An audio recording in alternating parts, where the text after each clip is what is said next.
In Chinatown, they say the oldest restaurants hold the deepest secrets. My grandfather's Golden Dragon restaurant had been serving dim sum since 1946, and its biggest secret was about to turn my mother-in-law's real estate empire upside down. My name is Lucy Chin, and I inherited more than just recipes when my grandfather passed away. I got the one thing standing between Barbara Wilson and her $500 million development project. The last original building in San Francisco's historic Chinatown district. It's an eyesore, Barbara declared at her monthly real estate investors' dinner, gesturing with her crystal wine glass. That entire block needs to be modernized. Lucy, dear, you really should consider the developer's offer.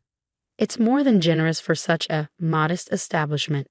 I took a small sip of the wine that probably cost more than our restaurant's monthly revenue.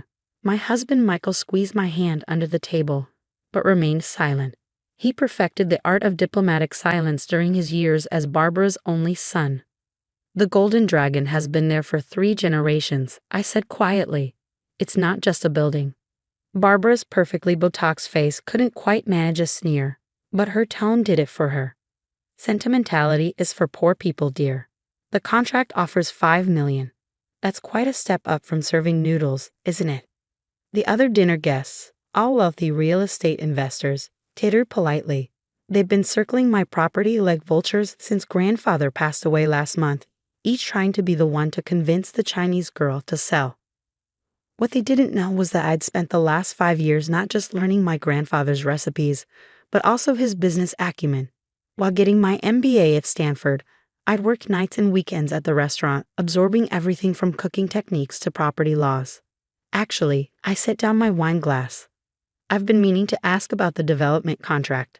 Have you reviewed page 3? Barbara waved dismissively. My lawyers handled everything. The terms are quite standard. Not the terms, I smiled. The property's historical status. The temperature to the room seemed to drop 10 degrees. Barbara's lawyer, who had been quietly eating his Wagyu beef, suddenly started choking. Historical status. Barbara's voice had gained an edge. That old building isn't historical. It's just old. I pulled out my tablet and opened a file I'd been saving for this moment. The Golden Dragon restaurant was established in 1946 by Chinese immigrants after the repeal of the Chinese Exclusion Act. It was one of the first Chinese-owned businesses in the district. The building itself dates back to 1908. I paused for effect. As of last week, it's officially listed on the National Register of Historic Places. The lawyer was now frantically paging through his copy of the contract. That's impossible, Barbara snapped. The paperwork for historical registration takes years. 5 years, I agreed. Which is exactly how long ago grandfather started the process. He knew developers would come after the property eventually. He just wanted to make sure it was protected. She's right, the lawyer finally spoke, his face pale. The property has full historical landmark protection. Any development would need to preserve the original structure and cultural significance. Barbara's face had gone from professionally smooth to rigid with fury.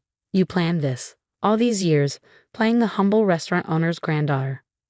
While getting my MBA and studying real estate law, I finished for her. Yes, because some things are worth protecting. The contract, she began, is worthless, I cut in. You can't demolish a historical landmark. And since the Golden Dragon is the last original building in the district, its status affects the entire block's development potential. Michael finally found his voice. Mother, did you already sign agreements with the other property owners? Barbara's silence was answer enough. Meaning, I continued, that your $500 million modern shopping complex can't be built as planned. At least not without preserving and incorporating a 1908 Chinese restaurant. The room erupted into chaos. Investors pulled out phones, lawyers were summoned, threats were made. Through it all, Barbara stared at me with a mixture of fury and dawning respect. Name your price, she finally said. It's not for sale. At any price. Everyone has a price. I thought about my grandfather, who had built the Golden Dragon with savings from years of working as a dishwasher. About the generations of families who had celebrated birthdays, weddings, and New Year's in our dining room. About the history those walls had witnessed. Some legacies are worth more than money, I said, standing up. By the way, your char siu is overcooked. If you'd like to learn how to make it properly, the Golden Dragon offers cooking classes every Sunday. As Michael and I drove home that night, he was unusually quiet. "Are you angry?" I asked. "About me not telling you?" He shook his head. "I'm angry I never stood up to her the way you just did. All these years of her steamrolling over people, treating history like an inconvenience. It's not too late to make a change." He glanced at me. "What do you mean?" I smiled, thinking of the business plan I've been developing. "How do you feel about helping me modernize the Golden Dragon? Not by tearing it down, but by building it up, keeping the history while bringing it into the future." The next morning would bring changes that would reshape not just the restaurant, but the entire neighborhood. Barbara's development plans would need to be completely reimagined, and she was about to learn that sometimes the most valuable properties are the ones money can't buy. The morning after the dinner party bombshell, I arrived at the Golden Dragon to find TV crews already setting up outside. "Historic Chinatown restaurant halts major development," read the scrolling news ticker. My phone had 47 missed calls, half from reporters, half from real estate agents offering to negotiate on Barbara's behalf. Inside, the morning prep crew was working as usual. The rhythmic sound of cleavers on cutting boards, the sizzle of woks being seasoned, the hiss of steamers. Some things hadn't changed since my grandfather's time. "Ms. Lucy," our head chef, Uncle Juan, called out, not my real uncle, but he'd worked with grandfather for 30 years. "Channel 5 wants to film our dim sum prep. Good publicity, yes." I smiled, thinking of Barbara watching the morning news. "Yes, very good publicity. Show them how we make the hargao, grandfather's special pleating technique." The story was quickly becoming bigger than just one restaurant. Preservationists hailed the Golden Dragon as a victory for cultural heritage. Real estate blogs dissected Barbara's failed development plan. Local politicians rushed to be photographed eating dim sum in our dining room. "Your mother's online too," my assistant reported. "She says it's urgent." I took the call in my grandfather's old office, now mine. The walls were still lined with his collection of Chinese opera masks, beautiful theatrical faces that had watched over 3 generations of our family. "The Historical Society wants to do a feature on the restaurant," Mom said without preamble. They found grandfather's old photos, the original business license, everything. "What of the other thing?" I asked. "Did you find it?" "Yes," she paused. "Are you sure about this, Lucy? Once you open that door." "It's time," I said firmly. Grandfather kept this secret for decades. Now it can help save more than just our restaurant.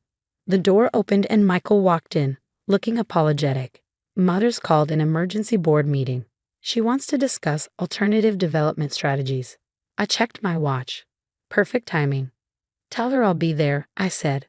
"I have something she needs to see."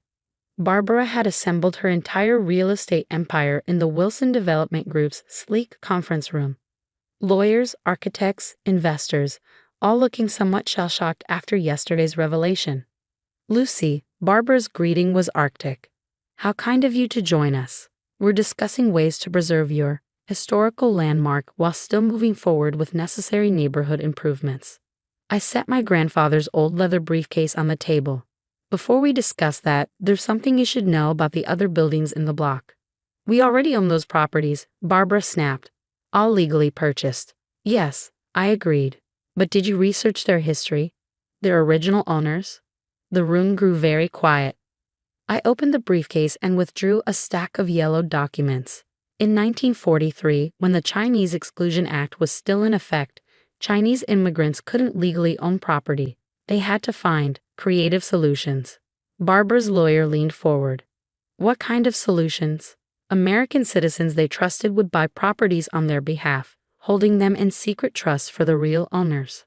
I spread out the documents. My grandfather wasn't just a restaurant owner. He was the community record keeper. He documented every property, every true owner, every transaction. The implications hit the room like a thunderbolt. Barbara went rigid. "Are you suggesting?" "I'm not suggesting anything. I'm telling you that every building you bought on that block has documented Chinese ownership dating back to the 1940s.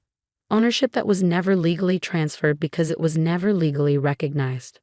"That's ancient history," Barbara's lawyer interjected. "The statute of limitations doesn't apply to civil rights violations," I finished. And since the properties are now part of a historically protected district, Michael stood up suddenly. The entire development project is built on historically misappropriated property. This is blackmail, Barbara hissed. No, I said calmly. This is an opportunity to right historical wrongs, to build something that honors the past instead of erasing it. I pulled out my laptop and opened a presentation. I have a different vision for the block, one that preserves its history while creating something new. The renderings showed the Golden Dragon as the centerpiece of a revitalized Chinatown food hall and cultural center. The historic buildings would be restored, their ground floors housing traditional businesses while upper levels became affordable housing and community spaces. The profit margins, someone started, will be lower than luxury retail, I acknowledged, but the community value will be immeasurable. And the PR value, I smiled at Barbara. Well, which would you rather be known for? Destroying Chinatown's history or helping preserve it? 5 months later, I stood in the Golden Dragon's newly renovated dining room. We kept the original features, the hand-carved screens, the lucky red lanterns, the traditional round tables, while modernizing the kitchen and adding a demonstration area for cooking classes. The food hall was taking shape around us. Traditional herbalists, tea shops, and family-owned businesses were moving back into restored storefronts. The upper floors were providing homes for restaurant workers and their families. Barbara, surprisingly, had become one of the project's strongest advocates. Maybe it was the glowing press coverage. Maybe it was seeing how her son had found his passion managing the restoration work. Or maybe, just maybe, she learned that some things were worth more than profit margins. The char siu is better, she admitted one day, after finally attending one of our cooking classes, though I still don't understand why you won't share the recipe. Some family secrets, I told her, are meant to be earned, not bought.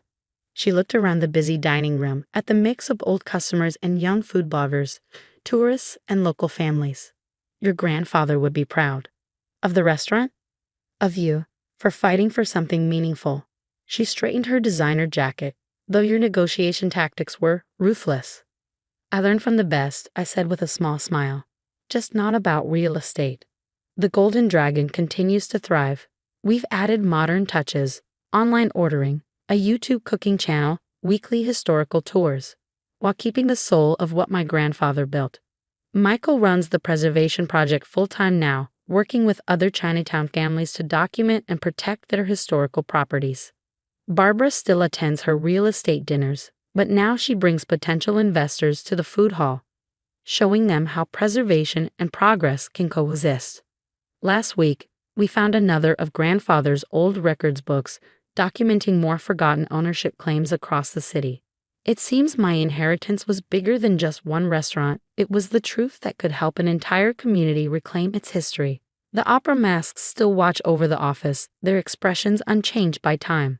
But now they see something new, a future where the past isn't erased, but honored, where family legacy isn't measured in dollars, but in dignity, where the most valuable properties aren't the ones you can sell, but the ones you choose to protect.